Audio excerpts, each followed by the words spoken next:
ഇത്രയും കാലം ഞാൻ വിചാരിച്ചിരുന്നേ കൂടെ നടക്കുന്നവൾക്ക് എന്നോട് സ്നേഹം ഉണ്ടാ. ഇന്നത്തോടെ എനിക്ക് മനസ്സിലായി അവളുടെ യഥാർത്ഥ മനസ്സിലിരിപ്പ്. ഞാൻ എന്ന് ഡയറ്റ് തുടങ്ങിയോ അന്ന് തൊട്ട് ഈ അലവരാതി ഇങ്ങനെ ഓരോ സാധനങ്ങൾ അത് എല്ലാം ഈ 2 എണ്ണം വെച്ചിട്ടുണ്ട്. നമുക്ക് അമ്മയ്ക്ക് കുശാല്, ചട്ടിക്ക് കുശാല്. ഞാനിതൊക്കെ വർക്കൗട്ടൊക്കെ ചെയ്യുന്നുണ്ട് കേട്ടോ.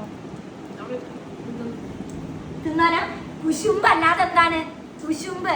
മക്കളെ ഞാൻ എന്തൊക്കെയാ എൻ്റെ ഡയറ്റിൽ ഒഴിവാക്കിയെന്ന് പറയാം. ചോറ് ഒഴിവാക്കി, പഞ്ചസാര ഒഴിവാക്കി, മൈദ, ഗോതമ്പ് അങ്ങനത്തെ ഒന്നും കഴിക്കുന്നില്ല കേട്ടോ. കുറച്ചായിട്ട് ഇപ്പോൾ അതൊന്നും കഴിക്കുന്നില്ല. കപ്പ ബിരിയാണി മറ്റേ നിർത്തി. നിങ്ങൾ വീഡിയോ കാണുന്നുണ്ടെങ്കിൽ അത് പഴയ വീഡിയോ ആണ്. പിന്നെ ഇവിടുന്ന് കൊണ്ടുവന്ന സ്ഥിതിക്ക് ഞാനിപ്പോൾ അത് അറ്റി സിറ്റി മേരി ഡെക്കാനക്കം പൊക്കും. അറ്റി സിറ്റി മേരി ഡെക്കാനക്കം പഴംപൊരി എത്തുന്നവരെ കളിക്കും. കണ്ട് എൻ്റെ മോള് വരെ എന്നെ ട്രോളി. അതുകൊണ്ട് ഞാൻ ഈ കളി നിർത്തി. Yes, it's me, Anna Johnson from Manchester.